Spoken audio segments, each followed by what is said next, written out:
പ്രണയപൂർവം നിനക്കായി ഞാൻ ഭാഗം 3. അതെല്ലാം പറഞ്ഞു കേട്ടപ്പോൾ ഗൗരിയുടെ കണ്ണുകൾ നിറഞ്ഞു. അത് കണ്ടതും ഗായത്രിയുടെ അമ്മ അവളുടെ അടുത്തേക്ക് വന്നു. എനിക്കറിയാം അമ്മയെയും അച്ഛനെയും എല്ലാം ഓർത്ത് കാണുമെന്ന്. അതിനെക്കുറിച്ച് ഒന്നും ആലോചിക്കേണ്ട. ഞാൻ പറഞ്ഞില്ലേ, നീ എൻ്റെ മകൾ തന്നെയാണ്. എനിക്ക് 3 പെൺമക്കളായിട്ടേ ഞാൻ കാണുന്നുള്ളൂ. അതിലൊന്ന് നീയാണ്. അതുകൊണ്ട് ഒന്നും ഓർത്ത് വിഷമിക്കേണ്ട.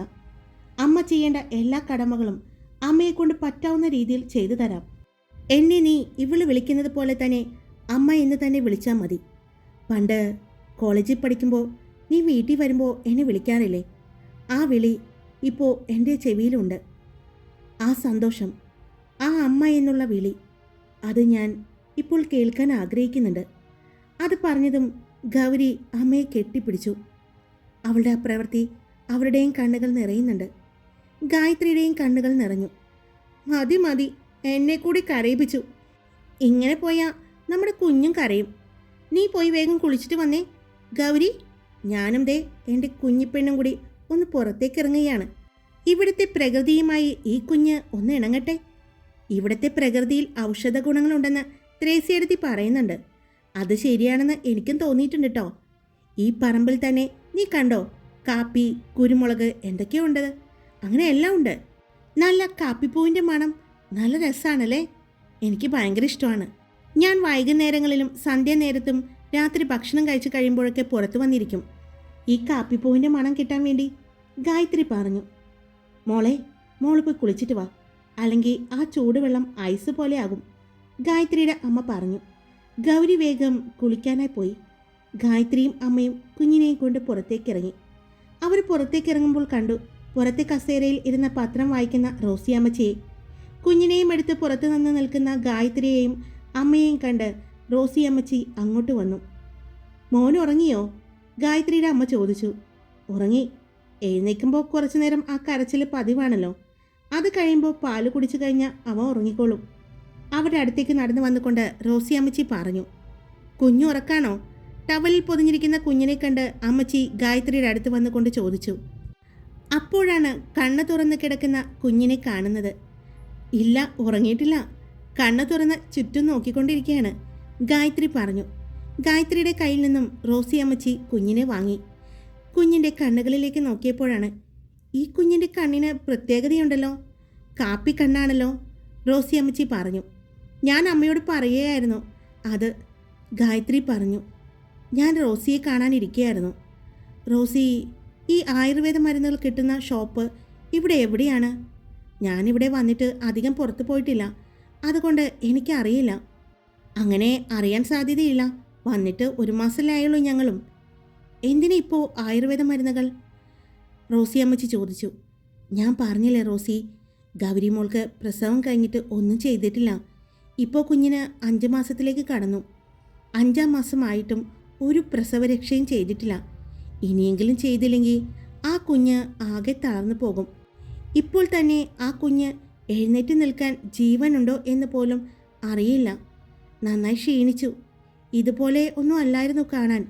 എന്ത് ഭംഗിയായിരുന്നെന്നറിയോ കാണാൻ. ആളുകൾ നോക്കിയാൽ ഒന്ന് നോക്കി നിന്നു പോകും. അത്രയും ഭംഗിയായിരുന്നു. ഇന്നലെ കണ്ടപ്പോൾ ശരിക്കും എനിക്ക് സങ്കടം വന്നു. എൻ്റെ നെഞ്ചൊന്ന് വിങ്ങി. ഞാൻ കണ്ടിട്ടുണ്ട് ഈ കുട്ടിയെ എപ്പോഴും. ചിരിച്ചല്ലാതെ ആ കുട്ടിയുടെ മുഖം ഞാൻ കണ്ടിട്ടില്ല. എപ്പോഴും മുഖത്ത് സന്തോഷമായിരുന്നു. ഇപ്പോൾ ആ മോളുടെ മുഖം കാണുമ്പോൾ വല്ലാതെ വേദനിക്കുന്നു, ഗായത്രിയുടെ അമ്മ പറഞ്ഞു. ഞാൻ പുറത്തേക്ക് പോകുന്നുണ്ട്, നമുക്ക് 2 പേർക്കും കൂടി ഒരുമിച്ച് പോയി വാങ്ങാം, പെട്ടെന്ന് റോസിയമ്മച്ചി പറഞ്ഞു. അത് കേട്ടതും ഗായത്രിയും അമ്മയും നോക്കി. എനിക്ക് വീട്ടിലേക്ക് കുറച്ച് സാധനങ്ങൾ വാങ്ങാനുണ്ട്, ഞാൻ പോകാനിരിക്കുകയായിരുന്നു. പിന്നെ സൂപ്പർ മാർക്കറ്റിലും ഒന്ന് കയറണം, അതുകൊണ്ടാണ് ഞാൻ പറഞ്ഞത് ഒരുമിച്ച് പോകാമെന്ന്, ഗൗരവത്തോടു കൂടി തന്നെ റോസിയമ്മച്ചി പറഞ്ഞു. കുഞ്ഞിൻ്റെ മുഖത്തേക്ക് നോക്കിയപ്പോൾ റോസിയമ്മച്ചിയുടെ ചുണ്ടിലെ പുഞ്ചിരി, മുഖത്തെ സന്തോഷം ഗായത്രിയും അമ്മയും നോക്കിക്കാണുകയായിരുന്നു. അപ്പോഴേക്കും കുളിയെല്ലാം കഴിഞ്ഞ് അകത്തുനിന്ന് ഗൗരി വന്നു. ഇളം പിങ്ക് നിറത്തിലുള്ള ഒരു സാരിയാണ് അവൾ ഉടുത്തിരിക്കുന്നത്. നനഞ്ഞ മുടി വിടർത്തിയിട്ടിട്ടുണ്ട്. പുറത്തു നിൽക്കുന്ന അവരെ കണ്ടതും അവൾ അവരുടെ അടുത്തേക്ക് വന്നു. നാളെ വന്ന് ജോയിൻ ചെയ്താൽ മതി, ഇന്ന് അവധിയല്ലേ. എങ്ങനെയാണ് കുഞ്ഞിന് പാല് കൊടുക്കുകയും മറ്റും ചെയ്യുന്നത്? റോസിയമ്മച്ചി ഗൗരവത്തോടു കൂടി തന്നെ ചോദിച്ചു. ഗൗരി ഗായത്രിയുടെ അമ്മയുടെ മുഖത്തേക്ക് നോക്കി. അത് പിന്നെ റോസി, കുഞ്ഞിന് പോകുമ്പോൾ പാല് കൊടുത്തിട്ട് പോട്ടെ. പിന്നെ ഉച്ചയ്ക്ക് ഇവിടെ വന്ന് ഭക്ഷണം കഴിക്കാൻ പറ്റുമോ റോസി?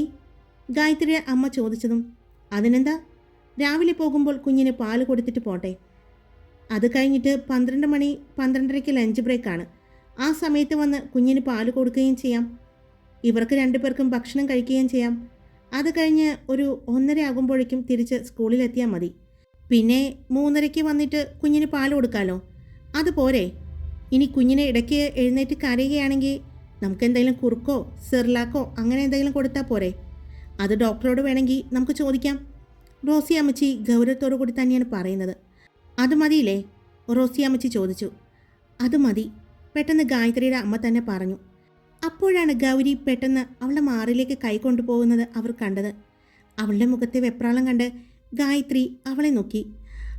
അത് കുഞ്ഞിന് പാല് കൊടുക്കണം, ഗൗരി പറഞ്ഞു. അവളുടെ മാറിൻ്റെ ഭാഗം നനഞ്ഞിരിക്കുന്നത് കണ്ടപ്പോൾ റോസി അമ്മച്ചിക്കും ഗായത്രിയുടെ അമ്മയ്ക്കും മനസ്സിലായി. കുഞ്ഞിനെ കൊണ്ടുപോയി പാല് കൊടുക്ക് എന്ന് പറഞ്ഞ് റോസി അമ്മച്ചി കുഞ്ഞിനെ ഗൗരിയുടെ കയ്യിലേക്ക് കൊടുത്തു. ഗൗരി വേഗം തന്നെ കുഞ്ഞിനെയും കൊണ്ട് അകത്തേക്ക് പോയി. അപ്പോൾ ഒരു കാര്യം ചെയ്യ്, ഒരു 11 മണിയാകുമ്പോഴേക്കും സുനിത റെഡിയായി നിൽക്ക്, നമുക്ക് ഒരുമിച്ച് പോയിട്ട് വരാം എന്ന് പറഞ്ഞുകൊണ്ട് മറുപടിക്ക് പോലും കാത്തു നിൽക്കാതെ റോസി അമ്മച്ചി തിരിഞ്ഞ് നടന്നു പോയി. അത് ശരിയാ അമ്മേ, അമ്മച്ചിക്ക് ഇവിടെയുള്ള സ്ഥലങ്ങളെല്ലാം അറിയാം, പിന്നെ നോക്കി നന്നായിട്ട് എടുക്കുകയും ചെയ്യാം, ആരും പറ്റിക്കുകയില്ല, ഗായത്രി പറഞ്ഞു. എന്നാൽ ഞാൻ പോയി വേഗം കുളിച്ചിട്ട് ഉച്ചയ്ക്കുള്ള ഭക്ഷണം ഉണ്ടാക്കാം, അല്ലെങ്കിൽ പിന്നെ ഗൗരിമോള് കിച്ചണിലേക്ക് കയറും. വന്നപ്പോൾ തന്നെ അടുക്കളയിലേക്ക് കയറാൻ പോയതാണ്. ഓരോന്ന് എൻ്റെ കൂടെ സഹായിക്കാൻ ഞാൻ വേണ്ട എന്ന് പറഞ്ഞ് ചായ കൊടുത്ത് മാറ്റി നിർത്തിയതാണ്, ഗായത്രിയുടെ അമ്മ പറഞ്ഞു. അവർ രണ്ടുപേരും വേഗം അടുക്കളയിലേക്ക് പോയി. ഗൗരി കുഞ്ഞിനെയുമായിട്ട് ബെഡിൽ വന്നിരുന്നു. കുഞ്ഞിന് പാല് കൊടുത്തു.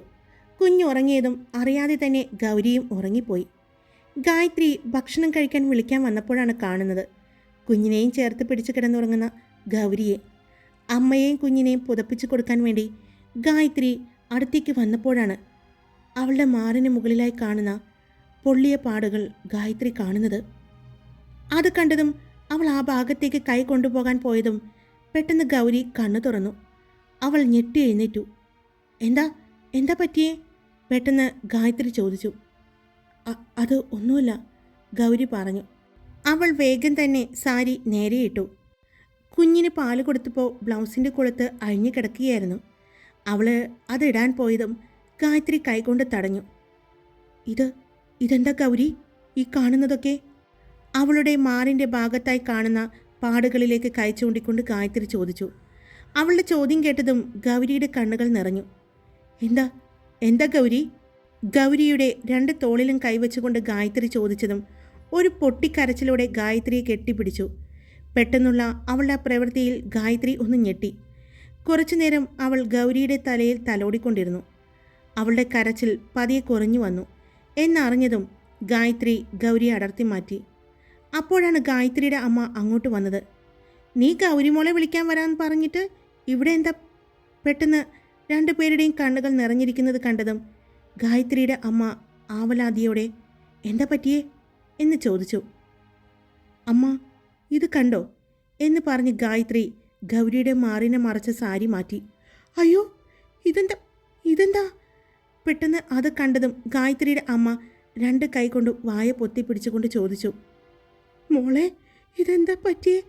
ഇതെന്താ ഇങ്ങനെ പാട്? പെട്ടെന്ന് അവളുടെ വയറിൻ്റെ ഭാഗത്തു നിന്നും സാരി താഴേക്ക് വീണു. അവളുടെ പൊക്കിളിൻ്റെ ഭാഗത്തും മറ്റും അതുപോലെയുള്ള പാടുകൾ വീണ്ടും കണ്ടതും ഗായത്രി അവിടെ തൊട്ടു. ഗൗരി, ഇത് പൊള്ളിയ പാടാണല്ലോ, സിഗരറ്റ് വെച്ച് കുത്തിയ പാടാണോ? ഗായത്രി ചോദിച്ചതും ഗൗരി ചെറിയൊരു പുഞ്ചിരിയോടെ അതേ എന്ന് തലയനക്കി. അത് കേട്ടതും ഗായത്രിയുടെ അമ്മ പൊട്ടിക്കരഞ്ഞു. ഗായത്രി അമ്മയെ ചേർത്ത് പിടിച്ചു. അമ്മേ, കുഞ്ഞുണരും. അവളും കരഞ്ഞുകൊണ്ട് തന്നെയാണ് പറയുന്നത്. അമ്മ പുറത്തേക്ക് പോ എന്ന് പറഞ്ഞ് ഗായത്രി അമ്മയെ ആ റൂമിൽ നിന്നും പുറത്തേക്ക് മാറ്റി. എന്നിട്ട് ഗൗരിയുടെ കൈ പിടിച്ച് സാരി മുകളിലേക്ക് ഇട്ടുകൊണ്ട് അവളെയും കൊണ്ട് റൂമിന് പുറത്തേക്കിറങ്ങി.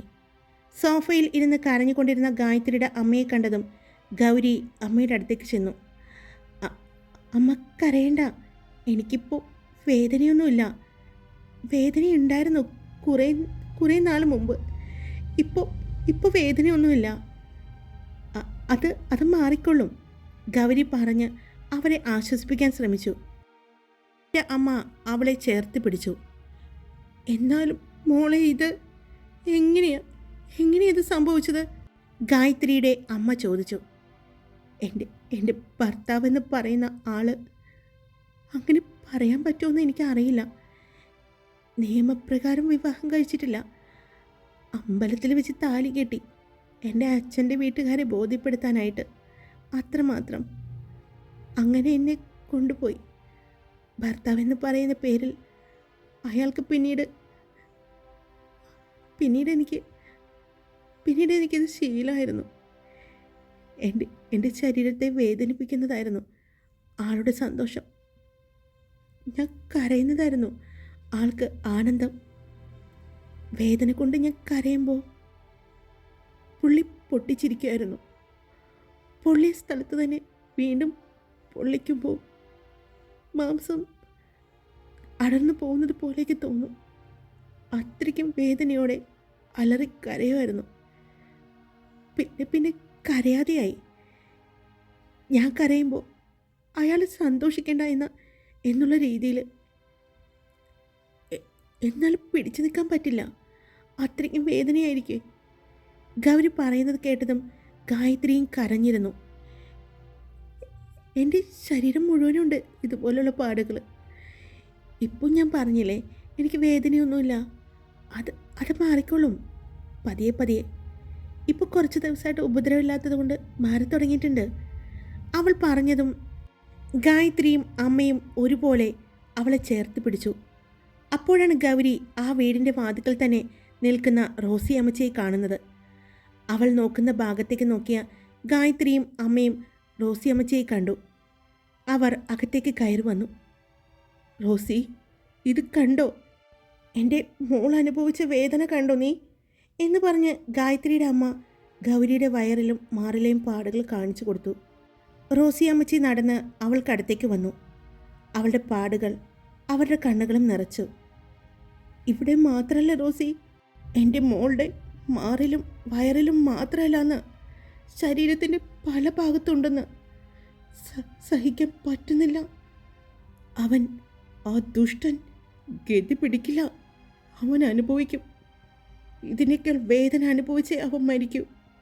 ഗായത്രിയുടെ അമ്മ കരഞ്ഞുകൊണ്ട് തന്നെ പറഞ്ഞു. എന്നാൽ റോസി അമ്മച്ചിയുടെ കണ്ണുകൾ അവളുടെ ആ പാടുകളിലായിരുന്നു. അവളുടെ മാറിലെ പാടുകളിലായിരുന്നു.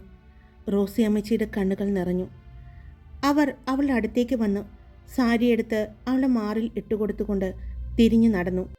പിന്നെ അവിടെ നിന്നുകൊണ്ട് ഗായത്രിയുടെ അമ്മയോട് പറഞ്ഞു, ഈ കുട്ടിക്ക് വേണ്ട മരുന്നുകളെല്ലാം ഞാനൊരു സ്ഥലത്ത് വിളിച്ച് പറഞ്ഞിട്ടുണ്ട്. അതുകൊണ്ട് തൽക്കാലത്തേക്ക് ഇപ്പോൾ കുറച്ച് മരുന്നുകൾ മാത്രം, അത്യാവശ്യമുള്ളത് മാത്രം വാങ്ങിയാൽ മതി. സണ്ണി വരുമ്പോൾ അവിടെ പോയി എടുത്തിട്ട് വരാൻ പറയാം. അത് കുറച്ച് ദൂരമുണ്ട് അങ്ങോട്ട്. അല്ലെങ്കിൽ അവിടെ നിന്ന് ആരെങ്കിലും വരുന്നുണ്ടെങ്കിൽ കൊടുത്തുവിടാമെന്ന് പറഞ്ഞിട്ടുണ്ട്. തൽക്കാലത്തേക്ക് കഴിക്കാനുള്ള മരുന്നുകളും കുളിക്കാൻ കുറച്ച് എണ്ണയും മാത്രം വാങ്ങാം. ബാക്കിയെല്ലാം പിന്നീട്. തിരിഞ്ഞു നോക്കാതെ പറഞ്ഞുകൊണ്ട് റോസി അമ്മച്ചി അവിടെ നിന്നും നടന്നു പോകുമ്പോഴും റോസി അമ്മച്ചിയുടെ കണ്ണുകളിൽ അവളുടെ ആ പാടുകൾ തന്നെയായിരുന്നു. ഗൗരി സോഫയിലേക്ക് ഇരുന്നു. അവളുടെ അടുത്ത് തന്നെ ഗായത്രിയും അമ്മയും. അല്പസമയം കഴിഞ്ഞതും ത്രേസി ചേച്ചിയുടെ വിളി കേട്ടാണ് ഗായത്രിയുടെ അമ്മ അങ്ങോട്ട് ചെന്നത്. റെഡിയായില്ലേ? റോസി അമ്മച്ചി അവിടെ റെഡിയായി. വേഗം റെഡിയായി നിൽക്ക്.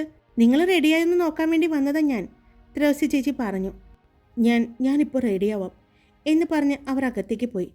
അവർ അകത്തേക്ക് പോകുന്നത് കണ്ടതും, അമ്മേ, എന്തെങ്കിലും കഴിച്ചിട്ട് പോകാം എന്ന് പറഞ്ഞ് അവൾ വേഗം തന്നെ അവിടെ നിന്നും എഴുന്നേറ്റു.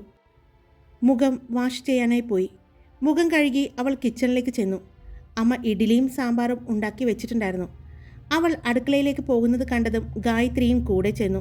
അതെല്ലാം കൊണ്ടുവന്ന് ടേബിളിൽ വെച്ചു. അമ്മയും ഗായത്രിയും ഗൗരിയും കൂടി ഒരുമിച്ച് വേഗം ഭക്ഷണം കഴിച്ചു.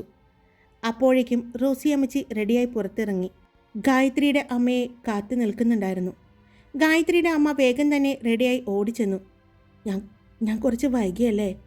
കുഴപ്പമില്ല എന്ന് പറഞ്ഞ് വേഗം തന്നെ അമ്മ അവിടെയുണ്ടായിരുന്ന ഫോർച്യൂണിലേക്ക് കയറി. റോസി അമ്മച്ചി തന്നെയാണ് ആ വണ്ടി ഡ്രൈവ് ചെയ്യുന്നത്. അമ്മച്ചിയും ഗായത്രിയുടെ അമ്മയും പോകുന്നത് മുറ്റത്ത് നിന്ന് ഗൗരിയും ഗായത്രിയും നോക്കി നിന്നു. അവിടെ സിറ്റൗട്ടിൽ നിൽക്കുന്ന ചേച്ചിയോട് മോൻ ഉറക്കാണോ ഗായത്രി ചോദിച്ചു. അതെ, ഉറക്കാണ്. എഴുന്നേൽക്കുമ്പോൾ കൊടുക്കാനുള്ള പാലും കുറുക്കുമെല്ലാം എടുത്തു വെച്ചിട്ടാ അമ്മച്ചി പോയിരിക്കുന്നത്. പക്ഷേ അമ്മച്ചിയുടെ അടുത്തല്ലാതെ അവൻ മറ്റാരുടെയും അടുത്ത് മെരുങ്ങണമെങ്കിൽ അവൻ്റെ പപ്പ വരണം. ത്രേസി ചേച്ചി പറഞ്ഞുകൊണ്ട് അകത്തേക്ക് കയറിപ്പോയി. ഗൗരിയും ഗായത്രിയും തിരിച്ച് വീട്ടിലേക്കും കയറി.